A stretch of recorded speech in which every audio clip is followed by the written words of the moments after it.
What should I pay attention to when purchasing a crate washer?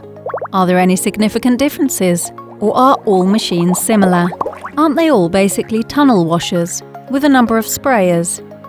The answer to these questions is quite simple actually. The appropriate washer should be designed such that it removes depollution from the crates in one go. And that's what makes the difference. If the pollution is soluble in water, then the caustic effect will usually suffice. Rinsing with abundant water in combination with cleaning agent and the right temperature will achieve an excellent result. Does the pollution start to froth due to proteins from, for instance, marinades and blood? Then pre-rinsing with cold water is definitely required.